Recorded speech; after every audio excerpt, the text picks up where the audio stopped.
이런 시절인데 그런데 갑자기 이제 그 주석파가 들어오면서 이제 이 종파 투쟁을 하는데 그때 제가 가장 격렬하게 그 싸우고 그들을 단합을 했던 사람이에요. 그래서 일단은 양문석이 딱 그 내부에서든 적이든 싸움이 붙으면 그 싸움에 대해서 너무 노골적으로 그 이 치고 나가는 스타일이라서 비켜다는 거예요. 그런 종파 싸움, 정파 싸움이 없는 데를 언론 노조가 대표적으로 정파가 없잖아요. 그렇죠. 예. 그래서 이제 최상재 위원장하고 저하고 지금도 아주 잘. 아 그렇습니까? 예.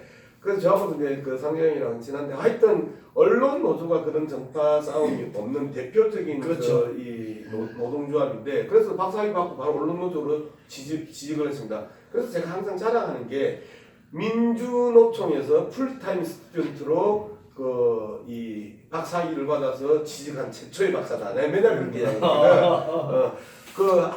일하면서 박사 받은 사람들은 많아요. 근데 아예 석사 박사를 갖다가 풀타임 스튜던트로 해가지고 들어간 최초의 박사 맨날 내가 그렇게 자랑하고 다녔었거든요.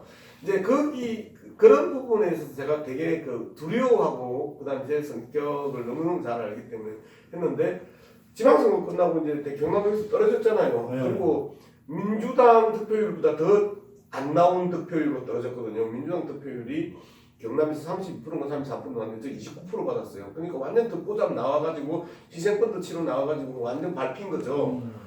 그런 참혹한 마음으로 이제 낙선 인사를 돌고 숙소로 딱 돌아왔는데 이재명 탓이라고 하는 이 기사들이 두두두두두두 뜨는 거예요.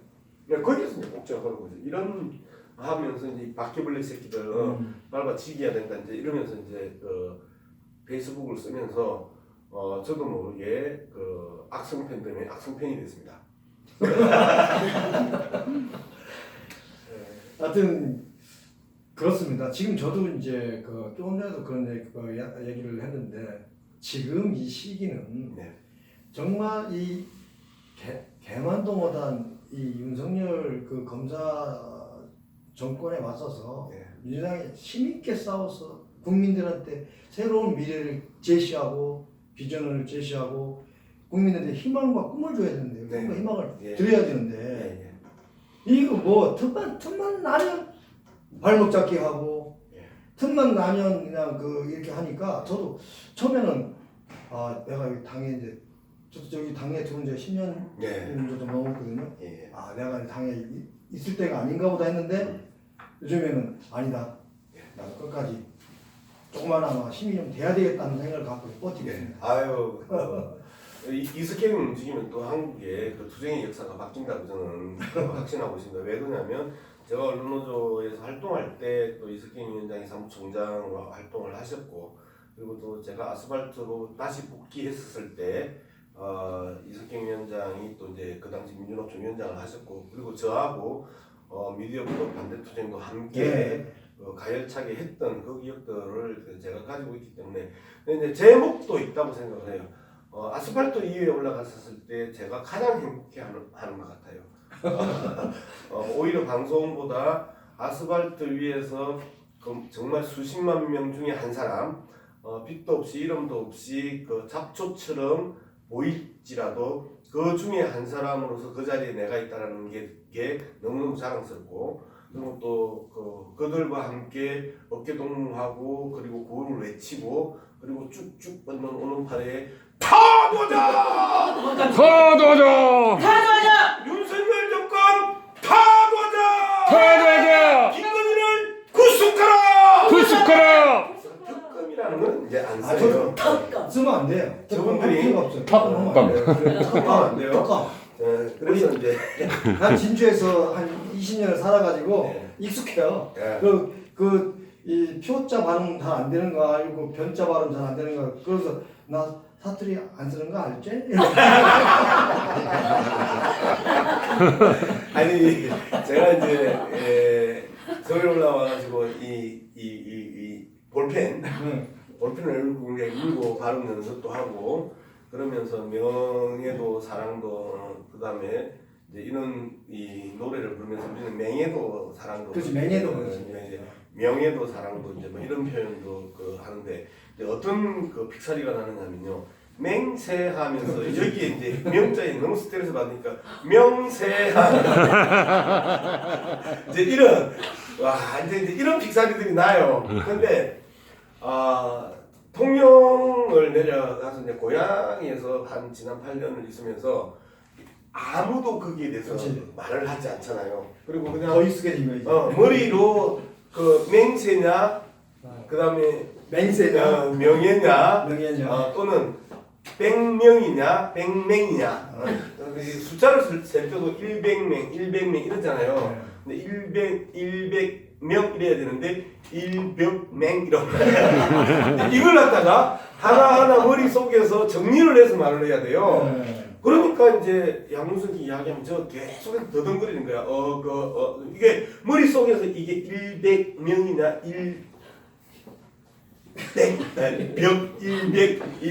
100명이냐 막 이런 거를 단어를 근데 그렇게 하실 필요 없어요. 사실 아니 지금 얼마나 멋있는지 아세요?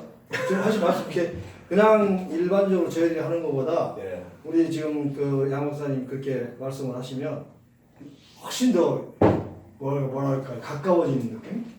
너무 가까이 하지 마세요. 왜 그러냐면 이제 그러고 나서 제가 실수하잖아요. 그러면 박사가 이야기하면 학설이야. 그리고 그 밀고 갑니다. 근데 하여튼 뭐 지금 이제 보니까 이제 우리 같이 활동도 했고 이제 그렇게 우리 당은 참 그렇게 가야 되고 그죠? 오늘 보니까 벌써 뭐 이걸 350몇 명인가 해가지고 법원에다가 또 뭐 이재명 대표 직무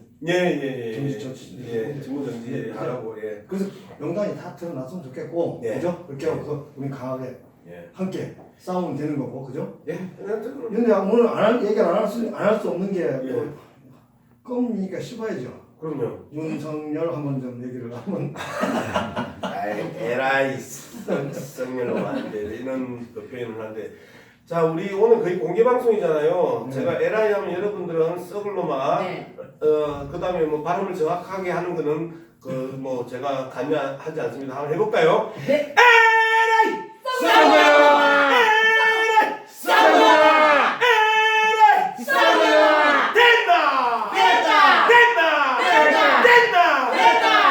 제가 최근에 밀고 있는 게 이제 됐다는 이제 전국적으로 많이 탔어요. 그래서 이제 에라이 썩년놈아 이제 이거를 이제 그 하는데 왜 그러냐면 우리의 집회 문화가 함께 할 수 있는 문화가 적잖아요. 그래서 제가 그 민주노총 그 사무총장 시절에 여름에 한여름에 롯데 문제 갖고 이제 투쟁을 하는데 마이크를 잡고 올라가 집회를 하는데 앞에 한 사람이야 뒤에 올라간 사람 계속 대부분 다 저걸로 앉아 그렇죠. 그거든요. 그래서 그 당시에 제가 개발한 게 있는데 혹시 써먹으시면 좋아요. 제가 이제 그때 회장이 신격호가 롯데 회장이었거든요. 그래서 제가 신격호 이렇게 부르면 나이도 많고 그러니까 제가 문제가 있으니 내가 시자를 붙여주겠다. 내가 신격호 씨 그럼 여러분들은 뒤에 알아서 하세요. 하는 거야. 그래 완전히 히트를 그래서 그 갑자기 막 꾹 뽑고 좋았던 우리 대중들이 막 빨로 이제 그런지 이게 항상 대중들과 함께 하는 데는 그때 상황에 따라서 뭘로 함께 할 건가. 좀 아까 그런 것도 좋고 저도 제가 이거 개발해 놓은 거니까 이거 특허내 한번 해볼까? 윤석열 씨! 윤석열 씨! 윤석열 씨! 저는 안 했습니다. 저도 윤석열 저는 팔로마 그랬습니다. 팔로마. 팔로마였습니다. 팔로마. 네. 놈 바까지 넣으면 뭐하고 놈 팔롬까지만 하면 더 멋있죠. 뭐 영어로 써도 돼요. 팔로미 뭐 이렇게 써도 되는데 어쨌든 그 집회 현장을 가면서 그분들이 10명이든 100명이든 그분들하고 함께 호흡하고 함께 함성을 지르고 그분들이 누적된 분노들을 표출할 수 있는 이제 그런 것들을 이제 그 가장 많이 고민합니다. 내용은요. 집회 나오시는 분들은 뭐 노동자 집회 나오는 분들이 노동 문제를 몰라서 집회를 오는 게 아니고 다 알고 놓으면 우리는 평가를 해주고 거기에 분노를 그 표출해 주는 게 마이크 드는 사람들이 해야 될 일인데 거기서 설명을 한다는 것 자체는 집회에 앉아 있는 정치 고관여자들이나 노동 문제 고관여자들에게 무시하는 거거든요. 그분들을. 저는 근데 그렇게 지금 윤석열 의장님 어저께 국무회의 하면서 23분 동안 예. 발언한 거 들으셨어요? 예. 제가 23분 동안 이야기를 하는 거 이제 쭉 들었는데 이제 그게 윤석열과 윤석열의 그 얼거지들 법사 검사들이 얼마나 대가리가 나쁘냐 하면요. 누구한테 그 이야기를 했는지를 몰라. 그렇지. 타겟이 누구야? 타겟이 누구예요? 없어요 타겟이. 대국민 담화 있잖아요. 예, 저들은 대국민 담화라고 하는데 타겟이 없고요. 그 다음에 저 소리를 해가지고 얼마만큼 큰 그 반론과 역풍을 맞을지에 대한 기본적인 생각이 없는 것들이에요. 그러니까 산수도 안 돼, 계산도 안 돼, 대가리도 안 돼, 능력도 안 돼. 그러니까 망언과 망발과 만행들이 계속해서 bom을 쏟아지듯이 쏟아지어 나오는 것들이 저들이 다 며칠 안 남았다고 생각합니다. 그렇죠. 네. 특히 이번에 조공외교하고 와서 지금 뭐 갑자기 홍보한다고 외무부 장관 뭐 정책실 차장 뭐 등등 나면서 방송에서 계속 하는 걸 보면 네. 정말 저 사람들 머리에 뭐가 들어서 저렇게 할까 싶은 생각이 많이 들어요. 네. 그런데 우리 국민들이 지금 되게 분노하고 있으면서도 지금 아직까지 참는 것 같아요. 네네. 많이 참는 것 같은데 이제는 그만 참으시라고 해야 될 것 같은데 네. 우리 거기에 대해서 우리 양 박사님께서 네, 이제 대국민 메시지를 한번 아니 이제 정말 범국민 그 다부투쟁을 이제 펼쳐야 되는데 각각의 큰 단체들이 지금 아직까지 결의를 하는 수준들이 각양각색인 것 같아요. 예를 들면 뭐 규탄하자, 심판하자, 대진하라, 다도하자의 4단계가 있으면 아직까지 더불어민주당이나 정의당 같은 경우에는 규탄하자 수준, 그리고 이제 조금 한 단계 투쟁의 수위를 높여서 심판하자 수준까지 갔는데 퇴진하라나 최고치 다도하라에까지는 못 가고 있는 것 같고, 그다음에 민주노총도 마찬가지로 심판하자 정도 수준에 와 있고 퇴진하라까지 못 가고 있는 것 같고, 한국노총은 규탄 정도의 상황이고, 그다음에 큰 시민단체들도 심판하자 수준까지 왔는데 퇴진하라까지도 지금 못 간 상황. 이런 상황에서 큰 변화가 이제 일어나는 게 3월 1일 기념사부터 시작해가지고 강제동원 셀프 배상 문제, 그다음에 16일, 17일 날 같은 한일 정상회담에서의 망언, 망동, 만행, 이제 이 부분들이 본격적으로 퇴진하라 수준까지는 가는 것 같아요. 그러면 이제 자연스럽게 50만, 100만이 강원광장, 남대문 도로로 채워 나갈 가능성이 높아졌다. 저는 그렇게 생각합니다. 저는 집행부는 아닌데 저도 집회에 이제 그냥 뒤에서 이렇게 보고 마음 같아서는 마이크 잡고 막 하고 싶은데 이제 네. 아이고 이제 그래도 좀 젊은 사람들 중심으로 하는데 네. 그냥 하나의 미래에 대해서 이제 보고 있는 상태인데요. 네. 저는 청와대가 있을 때는 광화문이 의미가 있었는데 네. 용산 가서 그냥 삼각지 가서 그냥 안에 이태원 다 둘러싸고 이렇게 해서 거기 가서 좀 해야 되는 거 아닌가 싶은 생각이 드는데. 저도 마찬가지입니다. 거기가 집회의 효과가 가장 극대화되는 게 거기가 엄청나게 길이 많잖아요. 예. 한 5갈래 길이 있을 겁니다. 그 길을 나는 정부에서 제대로 싸우자라고 하는데 이제 워낙 이 합법적 절차적 민주주의에 우리가 익숙해 있다. 그리고 투쟁은 모든 게 코에 꽂는 코골이 기회에 없는 귀걸입니다. 저들이 우리의 투쟁을 불법이라고 하면 다 불법이에요. 그러면 기양하는 불법이고 그 불법보다도 훨씬 더 범죄 행위를 저지르고 있는 대통령실을 저는 싸서 그냥 태워버리면 좋겠어요. 왔어! 왔습니다. 오! 그런 각오가 없는 현재의 투쟁 국면, 그러니까 5년의 문재인 대통령의 집권이 너무 많은 투쟁력들을 떨어뜨려 놓고 그리고 너무 따뜻한 5년을 보냈다. 그럼에도 불구하고 이제는 구속을 각오하고 싸울 수 있는 수사와 투쟁들을 이제는 과감하게 만들어내고 조직해야 된다. 저는 이제 그런 생각을 합니다. 제가 그때 이제 투쟁을 민주노총 위원장으로서 1호로 제가 네. 구속됐었잖아요.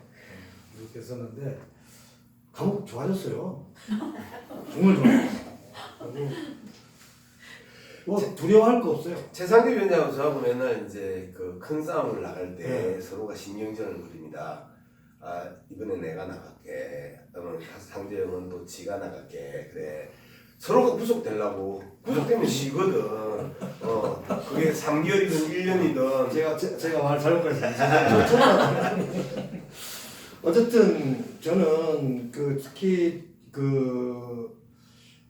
윤석열이가 대통령이 되는 순간부터 진짜 제가 옛날 이명박 될 때 민주노총 위원장하면서 언론노련이 그때 대의원대회가 12월 14일인가 있었는데 제가 가서 그때 격려사를 하면서 아마 이번에 이명박이 대통령이 되면 나는 감옥 갈 것 같다. 진짜 갔거든요. 근데 정말 그때도 이제 우리가 보면 5월 달 돼야 이제 우리 국민들이 지금 이게 움직이는 거가 지금 막 그때 우리가 메이데이 투쟁을 하는데 시가 행진하는데 갑자기 시민들이 막 박수를 쳐요. 자 이게 뭐지? 그때만 해도 이제 대통령이 된 지 얼마 안 됐을 때잖아요. 그때 막 종로에서 좀 하고 탑골 문화풀 그때 막 박수를 치는 거야. 그러다 보니까 오다 보니까 고등학생들이 그 청계천에서 이 광우병을 갖고 투쟁을 하고 있는 거예요. 제가 가서 그 고등학생들 투쟁하는 걸 뒤에 들었어요. 엄청 배웠어요. 주체가 이거는 우리는 가면 연사가 유명한 연사들이 마이크 잡고 하잖아요. 이거는 뭐 돌아가면서 자기들끼리 하면서 막 그거 하는데 별 얘기 재밌게 하고 야 여기다가 우리 그때 물, 가스, 전기 이게 전부 다 민영화한다고 이명박 의료 민영화하고 다 하려고 때 이걸 여기다가 다 붙이자 해서 제가 대의원대회를 열어서 가다 붙인 거예요. 그래서 제가 그때 이제 결국은 뭐 그게 쉽지가 않더라고 무릎 꿇리는 게. 그런데 이제 한번 해봤잖아요 박근혜를. 그렇게 해봤기 때문에 저는 아마 이번에 미국 가서 뭘 더 퍼주고 올라는지 모르겠지만 그러고 나면 아마 5월 되거든요. 5월 6월이 저는 가장 정점이다. 이 양 박사님도 그걸 대비하셔서 지금 이제 제가 이 윤석열이 삼각파도를 맡고 있다. 윤석열의 검사 리스크, 그다음에 윤석열의 일본 리스크, 그다음에 윤석열의 경제 리스크가 삼각파도를 맡고 있고 지금부터 출발 시작이 됐다라고 이제 이야기를 합니다. 검사의 시간에서 판사의 시간으로 넘어가면서 재판부가 이제 그 주도권을 잡고 가기 때문에 검사들이 날뛸 공간이 극도로 좁아지고 이제 당할 일만 반격을 당하는 일만 남았어요. 그다음에 일본 리스크 이 문제는 본격적으로 세 가지 문제가 있는 거잖아요. 독도 문제, 위안부 문제, 후쿠시마 방류수 문제, 후쿠시마 방류수에 오염된 수산물 문제. 근데 수산물 문제는 일상의 문제잖아요. 우리가 묻는 문제잖아요. 나의 건강과 생명에 대한 직접적인 위해를 가하는 결정을 윤석열이 사실상 하고 온 건 아니에요. 그런 측면에서 봤었을 때 이 일본 리스크가 엄청나게 커질 거다. 그 다음에 이제 오늘도 여러분들 보셨다시피 서울, 성남, 대구 저들이 가지고 있는 지방자치단체장들이 상수도 요금을 10% 이상 올렸어요. 그럼 좀 있으면 이 2, 4분기에는 전기세를 이제 또 올릴 겁니다. 지난 겨울에 우리가 난방비 폭등을 당하면서 그 분노가 이제는 수도 요금으로 그다음에 전기세로 터지기 시작을 하면 수입은 줄어들고 경제 침체를 때문에 수입은 줄어들고 그다음에 지출은 높아지고 공공요금을 정부에서 주도적으로 치고 올리고 모든 것들을 국민에게 전가하는 이런 경제 리스크는 더 이상 어떠한 장난질을 쳐서 뭐 이재명 탓, 뭐 문재인 탓, 노조 탓, 간첩 탓, 마약 탓 하면서 국민을 전환하려고 해도 할 수 없는 상황이 이제부터 시작됐다. 그렇기 때문에 일본 리스크, 경제 리스크, 검사 리스크는 윤석열의 목줄에 밧줄을 거는 결정적인 작법이 될 거다. 저는 그렇게 생각하고 있습니다. 정말 저번에 요즘에 이제 프랜카드를 보면 국힘에서 이제 민생만이 전부고 우리는 민생만을 챙겼습니다. 그렇게 떠붙였길래 우리 민주당이 저는 제 아이디어 위에다가 하나 써붙였습니다. 그 연료비 상승시키고 물가 상승시키고 난방비 상승시키고 이게 민생이냐를 한번 써서 붙였으면 좋겠어요. 정말 그거 붙여놓고 여기 인천에서 국회의원 한 2번 하던 새끼가 저쪽으로 가야지. 이거 또 이렇거든. 미쳤습니다. 근데 강제 영등포 갑에다가 프랭카드 걸어놨는데 이게 한국의 인권 변호사야. 네. 노동자를 적으로 규정해갖고 건법 박살내고 네. 간첩 색출하다 이렇게 하고 프랭카드. 이게 인천에서 국회의원 한 새끼예요. 대충 아시죠 인천 분들은? 네. 왜요? 문명호?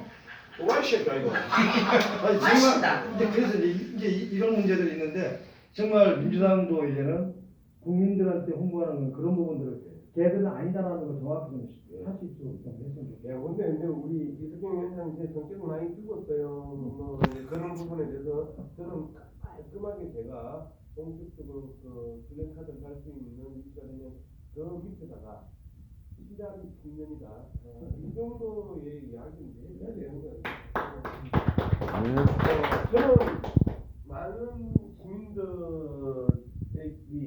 아주 높은 수준의 담론을 원하지 않는다고 생각해요. 그럼요. 자, 잘못됐다. 그리고 윤석열로 안 되겠다. 이러다가 나라 망하겠다. 이러다가 독도 싸다 바치겠다. 그 다음에 그 방사능 오염수에서 자란 물고기 먹고 우리 아차면 안 걸리겠다. 이렇게 생각하면 거기에 대해서 아주 그 직설적으로 윤석열이 암이다. 암은 도려내야 된다.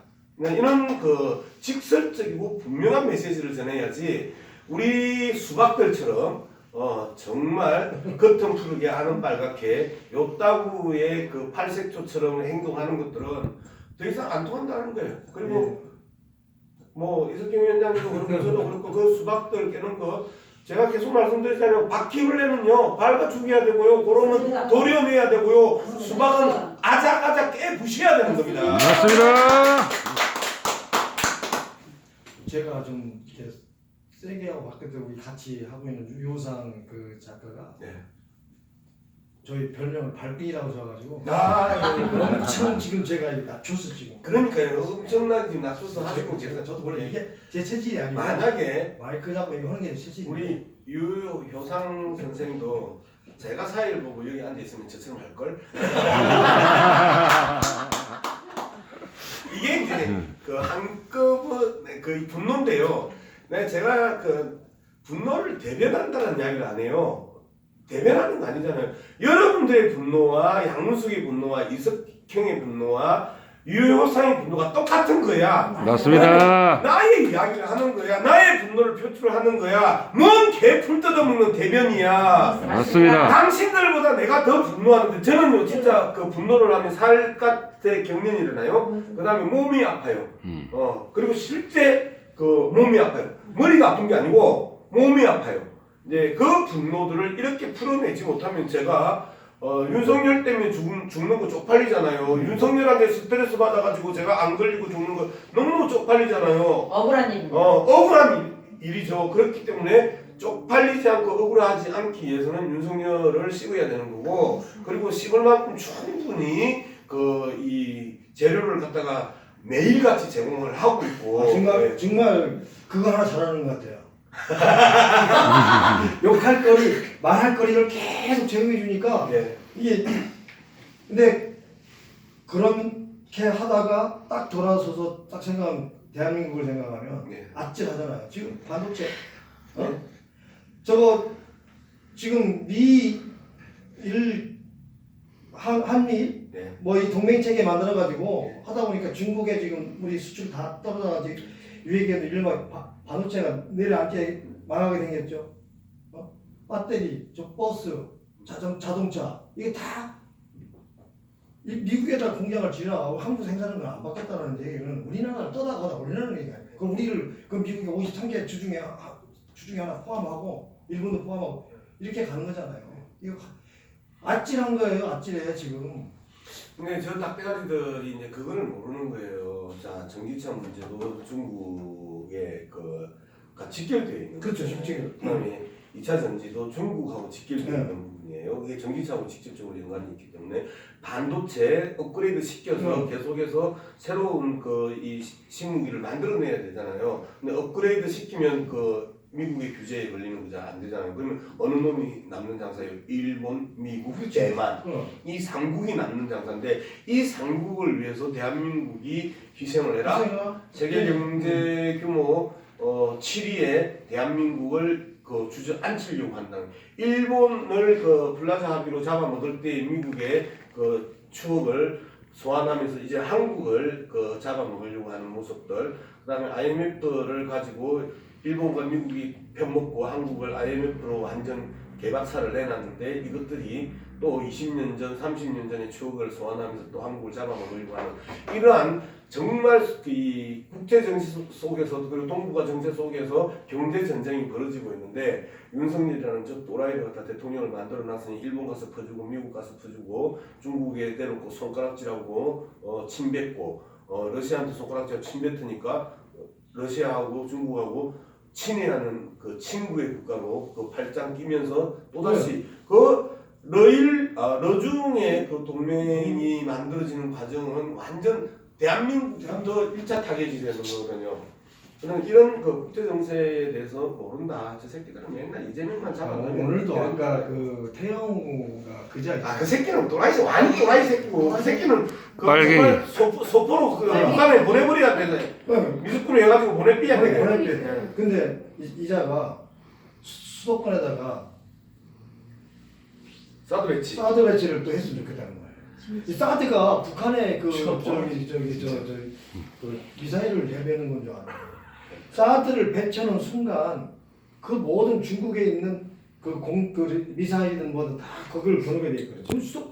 수도권에 있는 이 인구 집중되어 있는 수도권에 중국이 그냥 아가리가 다 넣는다는 거거든요. 네. 나는 태용 그 새끼 간첩 같아. 똑같네. 간첩이라고 그러지. 그 배신한 공산주의자잖아요. 네. 근데 한 번도 제가 공산주의에 대해서 공개적으로 나는 공산주의자가 아니다 소리 안 하잖아요. 청소년 강간해서 내려오는 맞습니다. 거잖아요. 그리고 그 새끼 진짜 간첩 같아요. 그런 놈이 대한민국에 국회의원을 하고 있고 대한민국에서 또 최고위원. 최고위원도 하고 있고 참말로 에이씨!